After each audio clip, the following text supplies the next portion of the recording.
Today we've been doing this campaign for a while, so I want to go ahead and tag today's message based on the campaign. Each one, reach one. When you look at someone and ask them, who's your one? Just who's your one? You may be seated. You may be seated. Why is this series so important? You know, I've been talking about simple gospel for a long time, and I haven't gotten off of it yet, but why is it so important? And the reason that it's important is not because I'm teaching it, but it's important for a few reasons. One, because our mission statement here at the church at Growth Point is to lead and connect lives to Jesus at every point. And we do that to lead people and connect lives to Jesus at every point through our core values. Our core values here at the church, many of you know it, many of you might not know it, and if you don't know it, here are our core values. Our core values at the church is to know God, to find freedom, discover purpose, and to build relationships. Say that again. Our core values, 4 core values, is to know God, to find freedom, to discover purpose, and to build relationships. And though all of that we do sounds good and it sounds great and it is the core of our existence, yet I am haunted by this humbling thought that we may not be operating fully in what we say and who we say we are. And when we say that we lead and connect lives to Jesus, we have to really take an honest and not biased look, and we have to ask ourselves, are we operating beyond a Sunday experience, and are we actually, as Growth Point, are we actually who we say we are?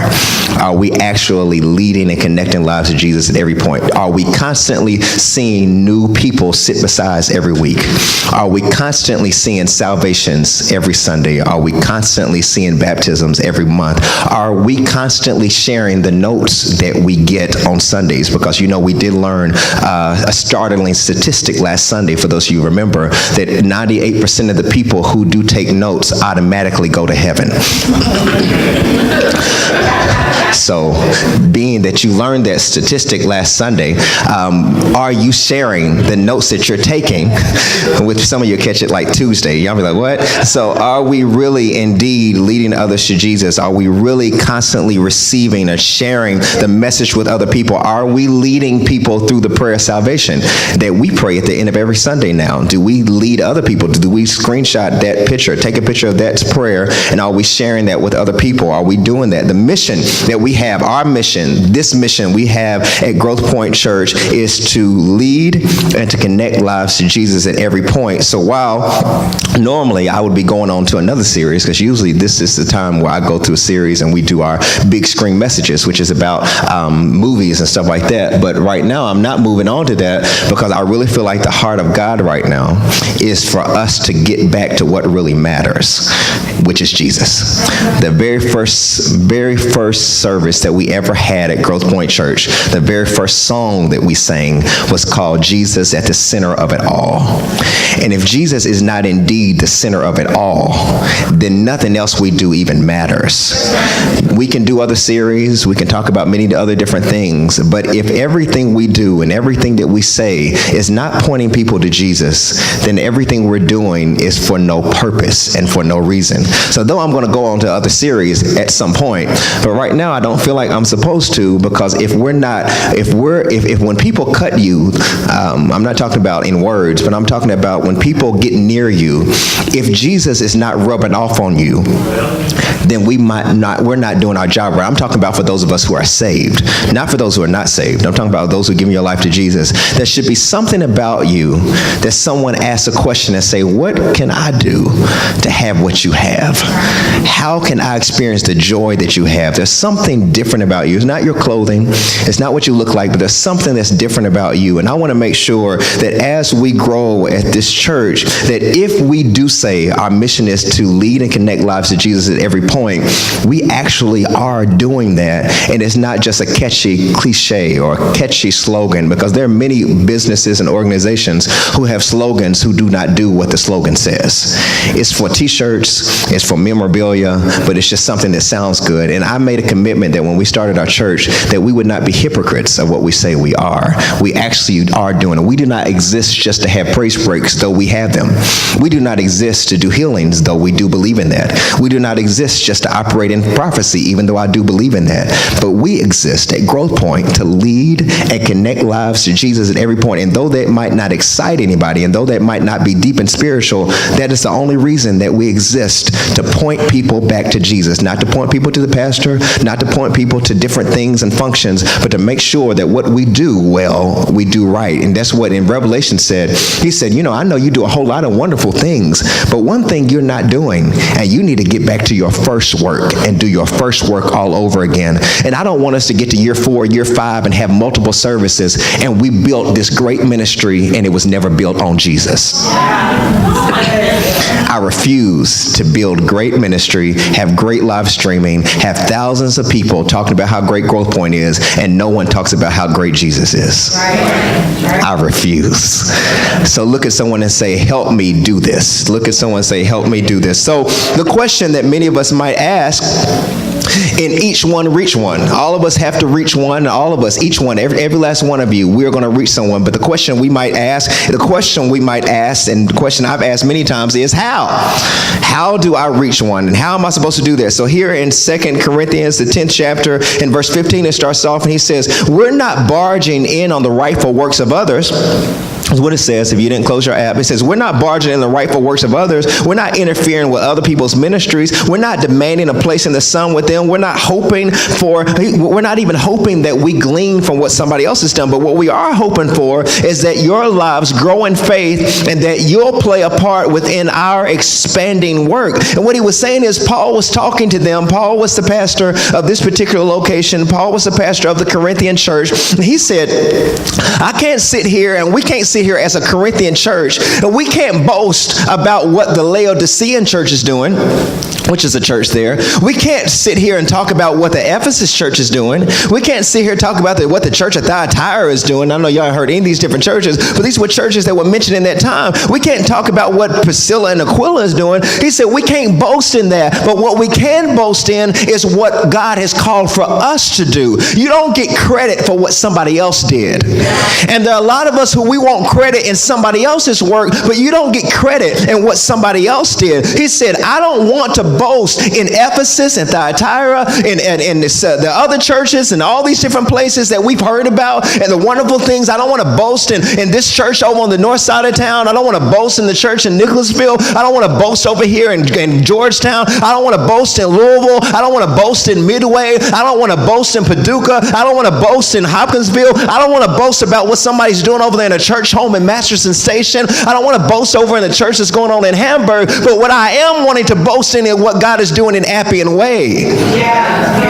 I do want to boast in that. He said, but the only way I can boast in this is as your faith grows. Come on now. He says, I can't even take credit for anything until you begin to grow. That's what Paul was saying. He said, I can teach you over and over and over again. But if what I'm teaching does not get in you, then I can't even boast about it. What is it for you to come here and us to come here every single Sunday and hear, and we can say word goes forth every Sunday. Somebody say word. Say word up. Then we can't get here every Sunday and say that word goes here every Sunday. We can't even say that worship goes forth every Sunday. We can't even say, oh, it's always authentic and all that type of stuff. But if what is going on has not gotten in us, then it's just something that we're watching and not grabbing. So Paul was saying, I want to boast. He said, but I can't boast until your faith grows in you. He says, I can teach you and I can do all these different things. He said, but the influence that we're trying to have is only going to be influenced based on what's in you. You keep saying, this is what Paul was saying, I'm not saying this, but Paul was saying, he said, you keep saying how we need to do this and how we need to do this and how we need to expand our reach and how we need to go to different countries and how we need to go to different continents. He said, but I'm saying, I'm consistently teaching you the word over and over again. I'm consistently exemplifying the message of Christ to you over and over again. But what I'm presenting to you has not gotten in you yet. So we're not going to be able to do any greater things until what I'm teaching becomes what's in you. We're not going to be able to reach further until your faith increases, not my faith increases. He said, because I'm studying the word, I'm praying, I'm doing what I'm supposed to do, is what Paul's saying. He said, but until what I'm saying begins to start being exercised in you, you, then it doesn't even matter. What is it for you to be around someone who is a physical trainer, but you never do what the physical trainer says? What is it for you to have a gym membership, but yet you never, you go to the gym, but you just drive by it? So you tell people, I went to the gym today. You didn't say you went in, you didn't say you did anything, but you just went by it. So what is it for you to go buy something that never impacts you? What is it for us to be? Because you don't, I want to say this, you don't get a pass into heaven because you go to Growth Point. Demons do not leave your house just because you attend Growth Point. Jay Sean sang earlier, when I call that name, not Growth Point's name. Demons don't tremble at the name of a church. They tremble at the name of Jesus. So you don't get credit for using Growth Point to get a job as a personal reference. Using it like a network marketing thing to say, because I go here, that means I'm good. You can be around something and still not be good. Just because you're in a wealthy house does not mean you have wealthy principles. Just because you were raised in a moral standing house does not mean you operate in the morals that you were exposed to in your house. Just because you were raised in a two-parent household does not mean that you don't go out and you don't do something totally opposite of what you experienced. Just because you saw faithful parents doesn't mean you'll be faithful in your relationships. Just because you saw a household that did not operate in debt doesn't mean you don't get in debt. So you don't get a jail-free card just because you were in a jail-less environment. And there are many of us who think that just because we sit on a chair and just because we come here on Sundays that we got it. Just because you hear it doesn't mean you're doing it. That's why the writer said, I don't want you to just be hearers of the word, but I want you to be doers of the word. That's why I take notes, because I'm not that smart. Some of us really think that we can just stare at the word and it gets in us. We think we can hear a preacher and automatically we'll remember what it said on Monday. I want you to know that some seed fell on good ground, some seed fell on stony ground, some seeds fell on rocky ground. And when the enemy came and he found that where the seed was thrown was not inside of you, he came and took what was you thought you had and took it away. And now on Tuesday you can't remember what you heard on Sunday because you didn't write it down and get it into your heart. David said, this word I have taken and I have hidden it in my heart so that when the wicked one comes, when the evil one comes, he can't take it away from me. That's why the old people used to sing the song and said, this joy that I have, the world did not give it to me and the world cannot take it away. I don't get credit for mama's God. I don't get credit for grandmama's God. I don't get credit for big mama's God. I don't get credit for my counselor's God. Mr. Leon, I'm sorry. Mr. Leon prayed for my dad last Sunday. And the reason I believe God heard that prayer is because Mr. Leon wasn't talking about what book he read. He's 25 years a recovering person who has overcome it and walked through it. So when he prayed, he might have got up here and said, I don't know what to pray, but he knew what the struggle was. It had nothing to do with what he heard. It had everything to do with what he experienced. Don't tell me what you heard, tell me what you know. You don't get credit for what you heard. And as your faith expands, you have to ask yourself, what influence do I have on people? All of you have influence on people. You just haven't identified. What people do what you do. When you go off on somebody, they get mad at them too. And the person they mad at didn't even do nothing to them. What person follows everything you post on your social media site? What person follows you everywhere you go? When you do stuff, they want to do it. When you do things, because everybody has influence. Someone say everybody has influence. So the thing you have to know is there is one. Everybody has a one. You just have to identify your one. Who is the person in your life that you have the most influence over? The person that when they go through, they call you. They don't call the pastor, they call you because they trust you. Even though you don't know everything to say, they trust you. Everybody has a one. Someone say it again. Everybody has a one. For many of us, we have to make sure that we're sharing the gospel. And for some of you, like, well, I don't know how to share the gospel. Share a post. I'm preaching right now to however many people that are here right now and that however many people who are on live streaming. But do you know that when you click share, that's 500 other people that I don't have any connection with. There's 300 other people that you don't have connection with. We post stuff and then you share it and you're like, I've shared it with people that I would have never reached. I didn't have the courage to say anything to them, but my share reaches people that I might not ever reach. That's the power. We are living in a digitized world. So that means digital evangelism means much more than just knocking on doors now. We don't have the power to solicit like we used to anymore. You know, you used to go out in the parking lot and you have all like 5 flyers on the hood of your car or on the windshield. You couldn't even see your windshield because everybody had a flyer. Now, those of you who haven't been saved long, you know most of those flyers wasn't inviting you to church. Some of y'all may run deep, real deep. You know, yeah, all of the flyers are talking about coming to prayer meeting. No, they weren't talking about coming to prayer meeting. It's talking about ladies hour, ladies night out, and all these different stuff. You know what it was inviting you to, and you knew they had a stiletto on the anyhow. But all these different things were on your dashboard, and you had to take all these different things off in one time. But now we don't get to do that. We don't do that as much anymore. But you have the ability to just click share and reach people that you wouldn't ever been able to reach. And all it does is take you 5 seconds to go on Growth Point page or some other page that inspires you and just click share and just do that. How many of you have even gone on our church page and just click share? That's all you got to do. Matter of fact, those of you who haven't done it yet, just go on Growth Point page right now. I give you permission. I give you Facebook time for 3 seconds just to go on there. You know, go on there and just click and just say, I want to share it. And then you're done with it. To be able to share it and get the word out, because it's not that the gospel's not going out. It's just that we're not sharing it. Yes. We're not sharing it. And I want you to have a holy uncomfortable feeling right now, because many of us know more, we know so much, but we don't share it with anybody. How do you have a wonderful message, but you share it with nobody? How dare you have a great doctor and you don't tell anybody about your great doctor?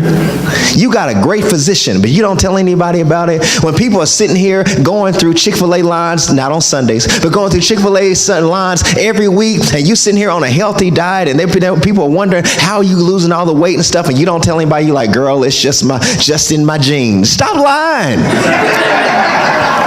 You know it's not in your genes, and you know what you're doing, and you know what you're abstaining from, and all that stuff. Share it with someone. Someone say share it with someone.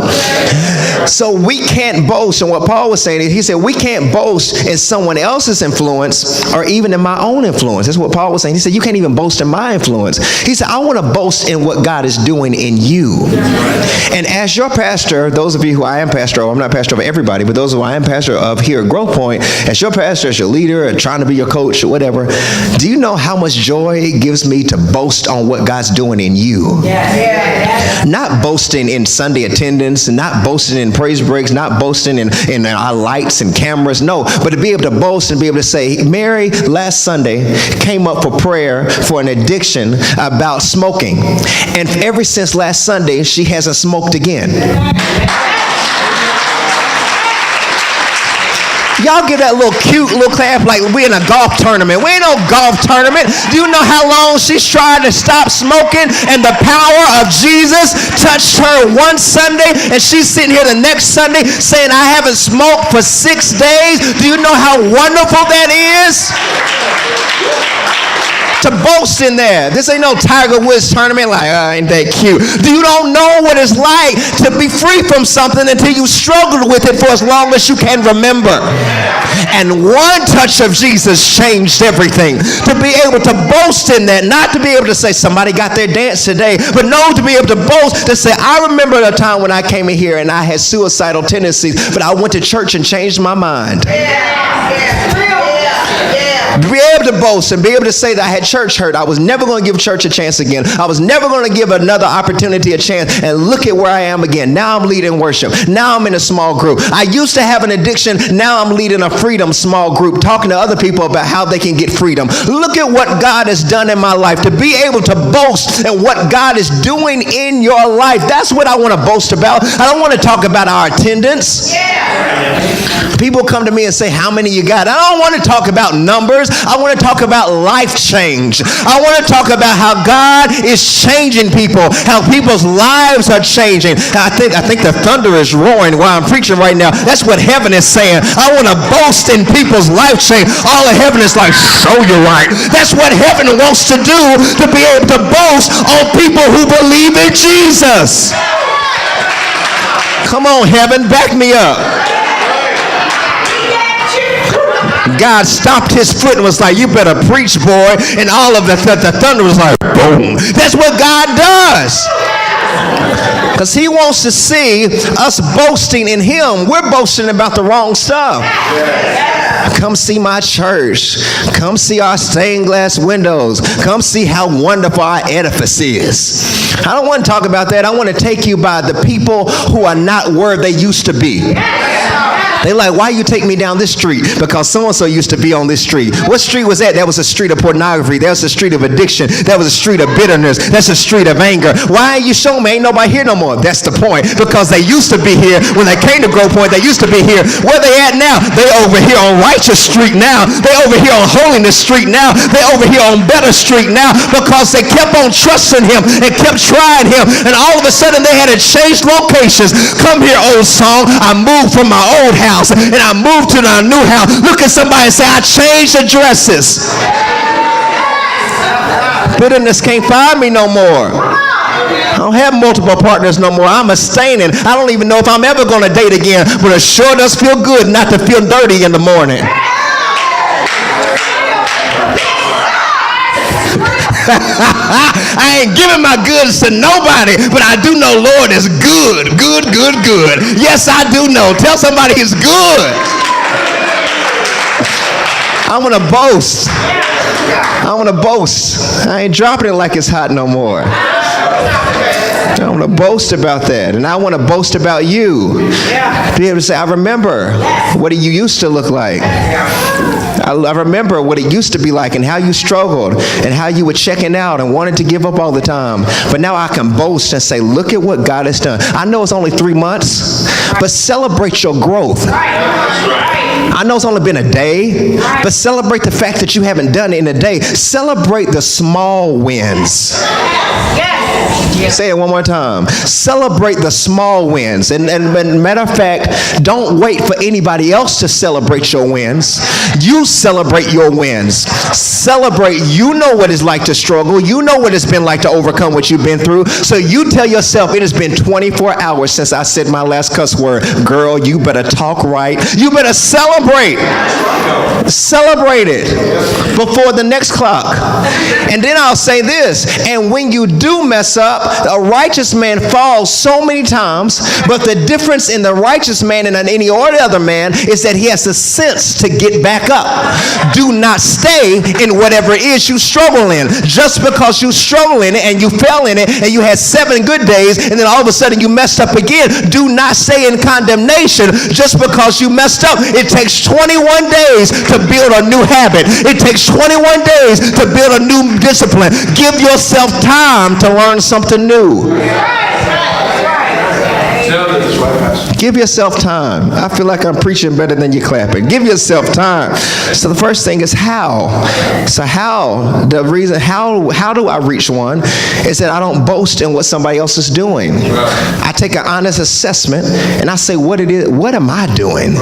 What am I doing to advance the kingdom? And is what is going forth with the message that's being preached, is what I'm hearing, is it getting in me? Yes. Do you realize how long my wife worked out before I decided to join along? Do you know how many times the alarm went off at 5 o'clock? And I said, good morning.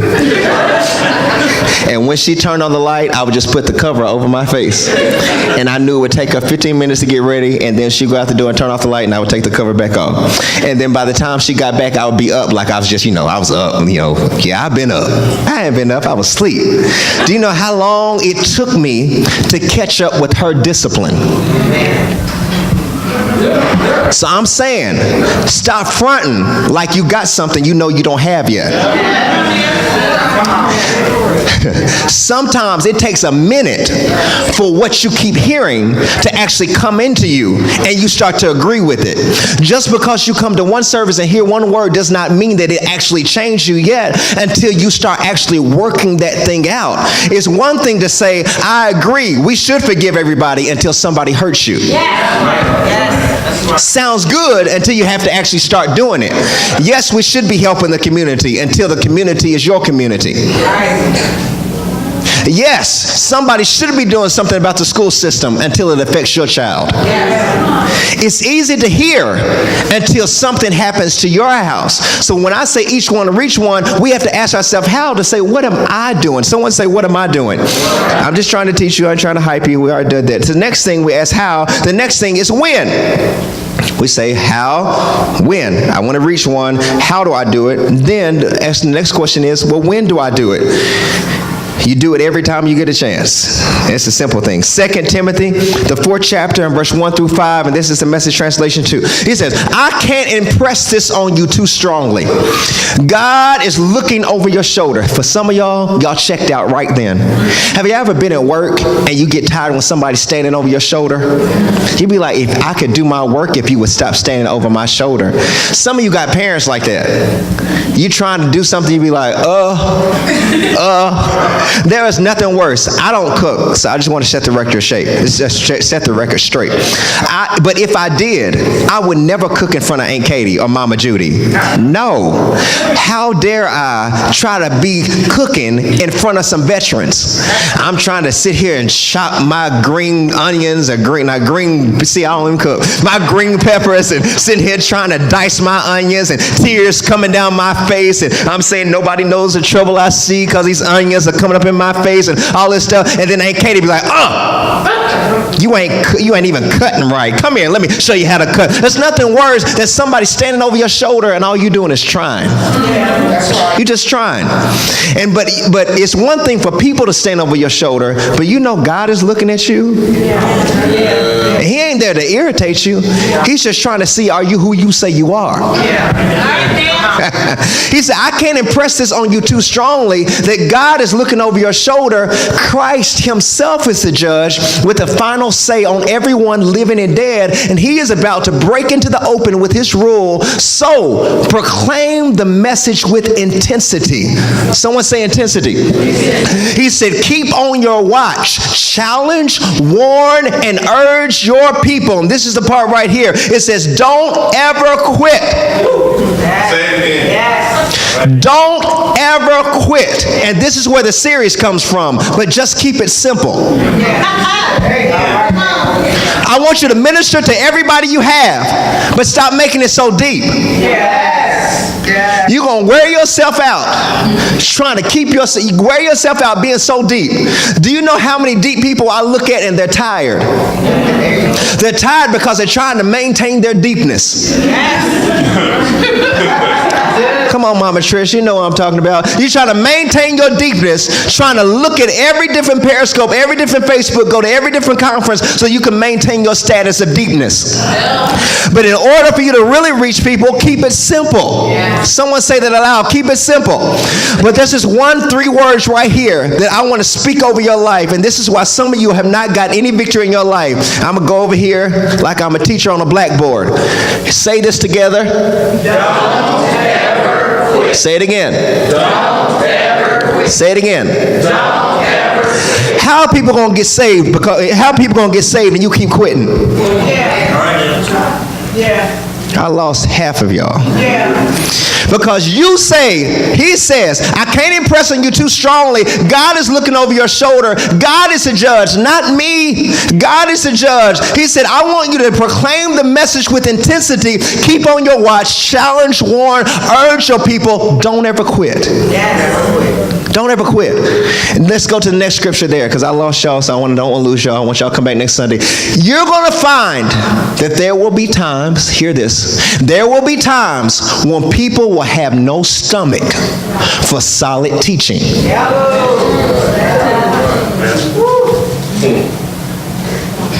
There will be times when people will have no stomach for solid teaching, but they will fill up on spiritual junk food. They want catchy opinions to tickle their fancy. Now that's a 70s word, fancy. Somebody wrote this in the 70s. That's it. We don't even say the word fancy. Tickle their fancy. They'll turn their backs on the truth and chase mirages.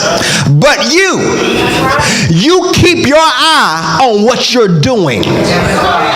You accept the hard times with the good. Keep the message alive. Do a thorough job as God's servant.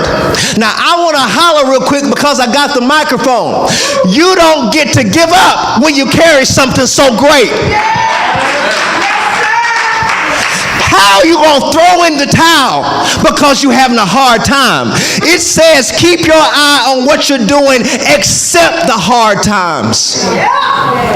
The King James Version says preach the word in season and out of season. What that means, it means I preach it when I feel like it and when I don't feel like it.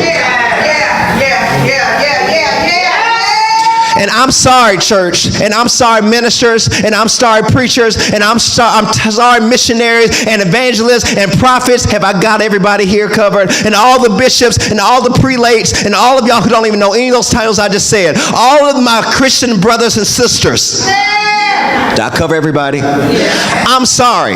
There will be hard times. Mama said there'll be days like this. Do you think, let me get back in the light. Jermaine told me stay in the light. Walk in the light. Do you think, brother, I always get up here and want to preach? I know the contrary opinion is y'all think that I always feel anointed. Sometimes I don't feel anointed. Sometimes I feel annoyed. I don't always feel like worshiping, but I do it anyway. I don't always feel like preaching, but I do it anyway. Why? Because somebody is trying to make an eternal decision. And I want to know, how long do we have to wait for you to get through your stuff to be able to minister to somebody? People are on the verge of suicide, and you keep talking about you having a bad day. There is no bad day in Christ. I might have a moment, but greater is he that's in me than he that is in the world. You better encourage yourself. You don't get to give up. You don't get to have a bad day. I know it's unfortunate, but must Jesus bear the cross alone? Must Jesus be the only person who has to save you and inconvenience himself?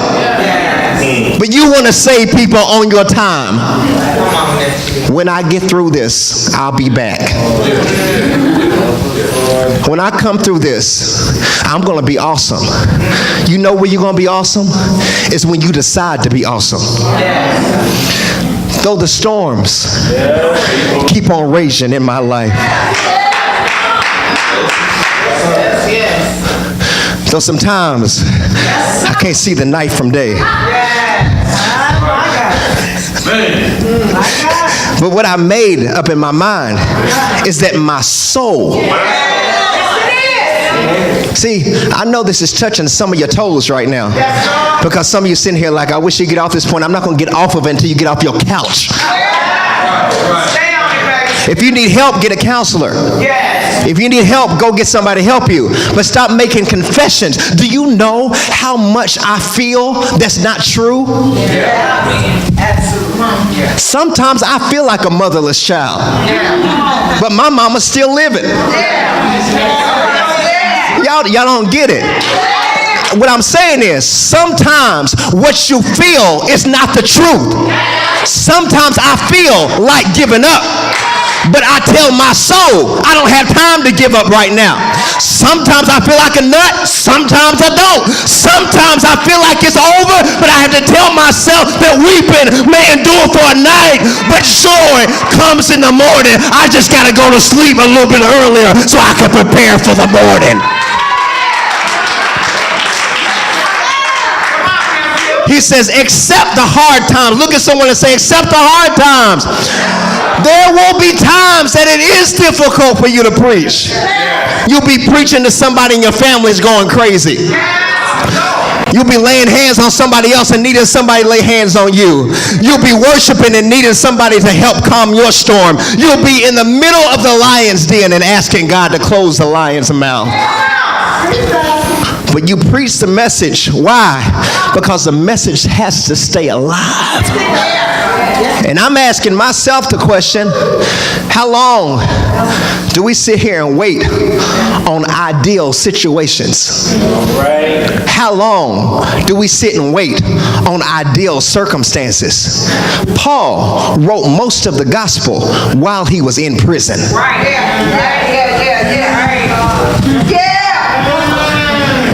I'll shout myself. I told the worship team on Wednesday night, you know, we quote that scripture all the time, and at midnight, when Paul and Silas were in prison, while they sang songs, all of a sudden an earthquake came, and it says, and all of a sudden the bars opened.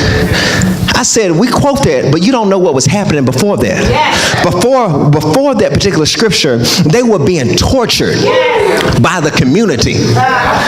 They were ministering and being tortured. They were ministering and going through, but they kept on ministering.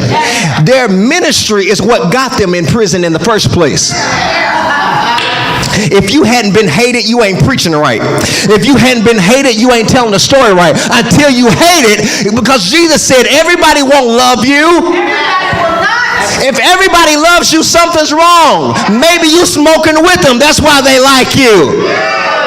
But when you're really preaching right, people don't always want to hear the truth. People won't have a stomach. Do you know the times that I have to get up here and minister and I have to tell you something that I know you don't want to hear? But what is it for me, a doctor, to be able to say, you got cancer, but I don't want to tell you? Right. You got an ulcer, but I don't want to tell you because it's going to hurt your feelings. The quicker I tell you the truth, the quicker you can get to healing. But I don't want to tell you the truth because I don't want to hurt your feelings. So I want to keep you where you are so you can just struggle all your life. But I'm trying to tell you there's more to your life than struggle. There's more to your life than this. You have to be able to speak truth to yourself. When Jesus was in the wilderness, every time the devil came to him, Jesus didn't say what I feel. Jesus said, devil, what is written is.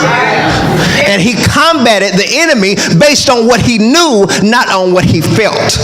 Look at someone and say, what do you know? The old people used to sing in the church. They used to say, what do you know about Jesus? They like, he's all right. What do you know about him? Not what you heard about him. What do you know about him? Why do I preach like this? I preach like this every Sunday, not because of everything always working right, everything always being right. Sometimes I'm up here ministering to you while I want somebody to minister to me. But as I'm pouring out what I need is coming back to me. And please know, I'm not excusing that you won't go through trouble and hard times. I'm not saying that. Please don't think I'm senseless. I am compassionate. But what I am saying is, how many people have to die around you until you care? Right. What would it be like, Chrissy, for you to be in an emergency room and stay there for 6 days because all the nurses are going through?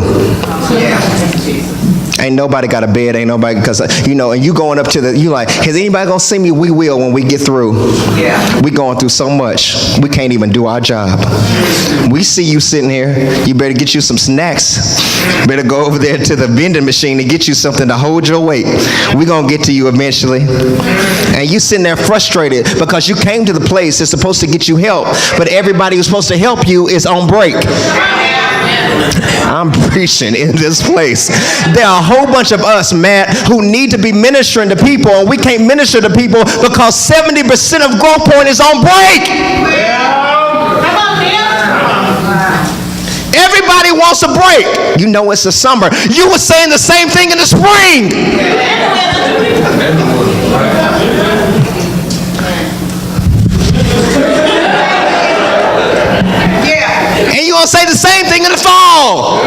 know it's fall break. You were hot saying the same thing.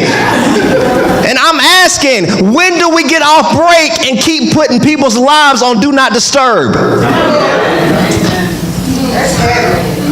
That's why I can't talk about movies. If you want to go to the movies, get you a ticket. But I'm trying to sing the song, Get Right Church, and let's go home. I'm trying to get people to go home on the morning train because the evening train might be too late. I'm trying to get people to get saved, but I'm saying, but we so on break because we don't want to be inconvenienced because I'm going through. I'm saying cry and pray. I'm saying preach and bleed. I'm saying lay hands and be wounded. But stop being on break. We don't have time. I can't boast until faith increases in you. I'm going to preach, but I can't preach until you start believing what I preach. I'm laying before God. How about you? You can't keep saying I ain't praying. Well, pray. If you realize that you're not doing what you're supposed to do, then do it. You can't keep confessing that for 6 days and 6 months and 7 months saying, I ain't where I'm supposed to be. Well, get there. How long does it take you to get there? If you need to get from here to New Circle Road, calculate what steps you need to take to prepare yourself to get to New Circle Road, and stop sitting here at 3724 Appian Way saying, I need to get over to New Circle Road. I'm eventually going to get there. Well, get an Uber, get a Lyft, catch a ride, start walking, get on a bus, get you a ticket, get you a golden ticket, call Willie Wonka, do what you got to do, but get to New Circle Road. Stop sitting here confessing something that you ain't going to do. Get you an Oopa Loopa and get your little sorry self and get you to New Circle Road. Look at somebody and say, get to the New Circle Road. We represent the Mushkins or something. We're trying to get people somewhere. We can't get people somewhere if we haven't been convinced. And what it says, keep the message alive. What he's saying is, I gotta be a herald. I'm through, Quan. I've got to be a herald. A herald means I got to be a messenger. A messenger means I've got to say what the person who gave me the message says. So everywhere I go, I'm only saying what he says. So that means, Jermaine, that even if I'm struggling with what I'm delivering, I still got to deliver it, even though what I'm delivering is actually ministering to me too. Half the stuff I'm telling you is actually telling myself too. I ain't telling you nothing that ain't working on me too. When I'm saying pray more, I'm saying, Mario, you pray too. When I'm saying read the word, I'm saying, Mario, you read the word too. I ain't telling you nothing that I'm not telling myself.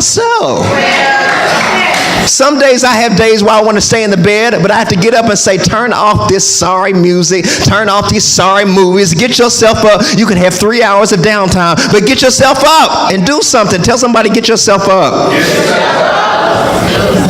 I know it's hard. I know it's hard. But we can't convince people of a message that's not working on you. That's what I mean. So the first thing, I'm almost there. I ain't there yet. Don't give me my couch music just yet. I'm not ready. Whoever's Willie. No, not yet. But the first thing is how. The next thing is when. And the last thing is me. So you show me how, you show me when I need to do it, but I'm saying you want to use me? And that's what a lot of y'all are like, me? You want to use me? Well, this is what Moses said. He said in Exodus, the 4th chapter, and verse 1 through 5, he said, Moses objected. He said, they won't trust me. They won't even listen to a word I say. They're going to say, hear this, they're going to say, God appear to him? Hardly. And that's why some of you are not even ministering to anybody, because you think your friends, your family, your community is going to say, God, appear to you? Please. God wants to use you? Girl, you still smell like weed. He wants to use you? Whatever. And because you're afraid of what people say, you don't do nothing. Because we're afraid of social media's opinion. What if I do share my church? They be like, girl, why are you sharing your church? You know you listen to Cardi B. What? Tell them, yeah, I like a little music. There's a little ratchet in me. There's a little righteousness in me too. I got a little gutter and I got a little gospel. Stop being afraid. Hold on. Tell your truth, but include your failures. I'm through, Quan. Y'all didn't hear me. You tell your truth, but you leave out the part you messed up in. Tell the whole thing. Tell them how you went to church and you still messed up. Tell them how you came and you still struggled. People are not going to get saved until you tell the real thing. Tell them I'm still a work in progress. I'm still working on it. So he said to him, he said, appear to me, Harley. And God said to him, he said, what's in your hand? I'm through, Quan. He said, what's in your hand? He said, a staff. He said, staff. He said, it's the thing you use to get sheep and stuff. He said, yeah, it's a staff. He said, throw it down. He threw it down, and when he threw it down, he said, it turned into a snake. And he said, pick it up. He picked it up, and then it turned back into a staff. He said, I want you to know that I'll use your message, and I'll use your story, and I'll change it to whatever I need to change it to reach whoever I need to reach. You don't have to worry about it reaching people. I just want you to use what you got. Look at someone, say, use what you got. He said, I just want you to use what you got. And there are some of you all who are sitting here saying to yourself, he don't know my story. I'm going through all this stuff, and I'm a mess. He don't even know what I look like. Why would God want to use me? My story is a mess. And God said, I know your story, and I want to use it for my glory. I want to use your story, but give me your story so I can change it into glory. But because of your story, you won't do nothing. Because of your story, you think people have disqualified you, but you know you are only disqualified when you're disqualified in your own mind. Mama Tina, when I was growing up, when people used to ask me, hey, will you do this and will you do that in the church? I never said no, because I was just happy that God would want to use me. Now, I'm going through something. I went through stuff too, but I still got up and I still directed the choir. I still led worship because he wanted to use the staff that I had in my hand. And your story is no different from my story. It might be a little bit more ratchet than mine because I'm from the country. But we were a mess in the country. Thank you, Mr. Leon. We weren't a mess in the country like you were a mess in the city. We just had a little bit more acres to do more with. We got to hide in trees. Y'all hid under covers and basements. But he wants to use your story. Mama Judy, used to be on drugs. Now she's sitting here stretching out, shouting. That don't mean anything to you. I posted something the other day, and I'm through Facebook. I posted something the other day that someone else posted, and it said, and I want to quote it right. It says that Jesus leaving the 99 and going after the one seems insignificant until that one is you.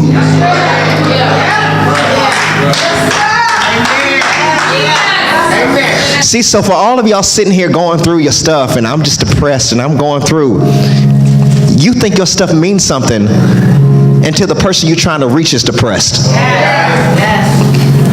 It don't mean anything until you're saying, I got what you need, but I can't even share it with you because I'm going through my stuff. I'm saying to you, brothers and sisters, at Growth Point, my influence, our influence can't even reach until faith increases in you. It's a reckless type of love. There's no mountain he won't come down. There's no wall he won't kick down. There's no lie he won't shut down coming after me. There's no shadow he won't light up. coming after me. If his love was reckless, can we get some reckless people in Growth Point? Can we say, I'm bleeding, but some of my blood's going to reach on your... I'm a mess. But there's no level that I won't go to reach you.